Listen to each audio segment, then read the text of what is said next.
জনগণকেই বলবো যে আপনারা আইন শৃঙ্খলা মেনে চলুন। পুণ্যার্থী যারা, দর্শনার্থী যারা, সবাইকে বলবো যে আপনাদের মূল্যবান জিনিস সামনে রাখুন।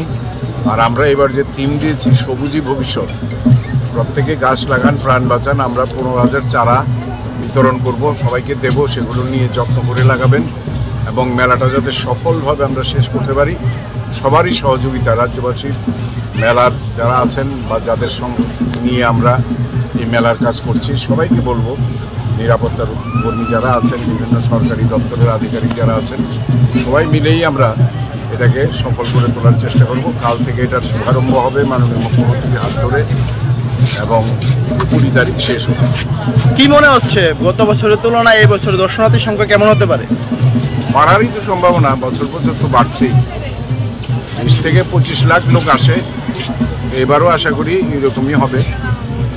আর দেখছেনই তো, আমরা শুধু ঈশ্বরের কাছে প্রার্থনা করছি যাতে গতবারও বৃষ্টির জন্য অনেকেই ব্যবসাটা ঠিক মতো করতে পারেনি বা আনন্দ উপভোগ করতে পারেনি, এবার যাতে সেগুলো সব ঠিকঠাক থাকে, কারণ এটাতে তো কারো হাত নেই, প্রকৃতির উপর একমাত্র ঈশ্বরের কৃপা ছাড়া এটা সম্ভব নয়। আজকে দিন থেকে রাজ্যবাসীর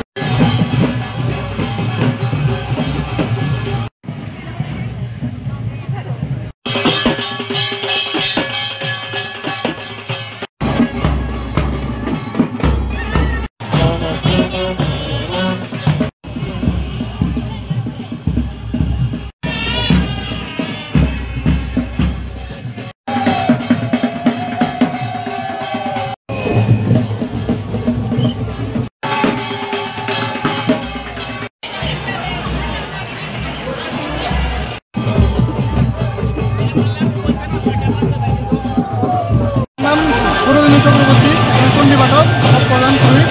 আমার সাথে মহারাজ দুজনের চন্দ্রায় আছে। মার কৃপার অনুসারে আজকে শনিবার দেবতা স্থান যাত্রা হচ্ছে। সময় সকালে সন্ধ্যা 6:05 থেকে 6:23 মধ্যে আমরা ওখানে অধিবাস করে সারি। রাতে 7:30 দেবতার অধিবাস পূজা হয়তো, তারপর রাত 11:05 নিশি পূজা, মার মেইন পূজাটা হয়েছে।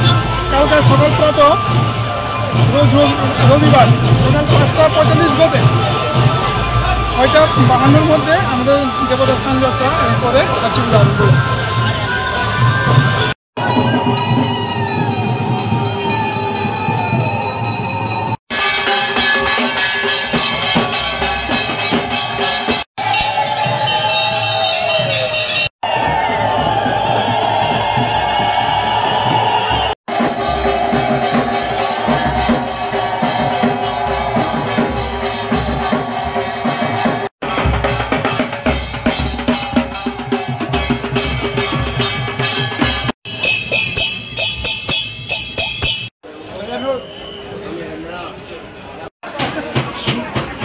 Once you have blocked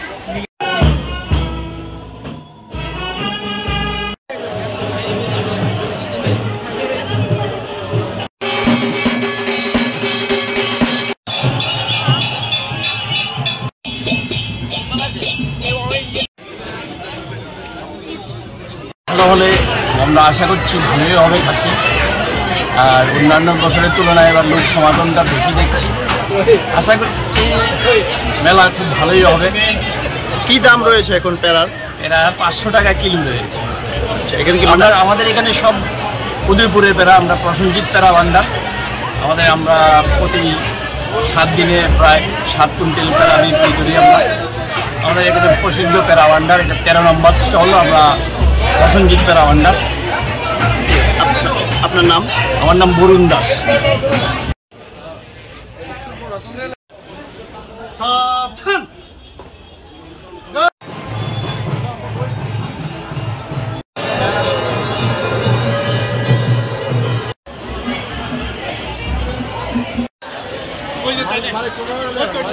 Malik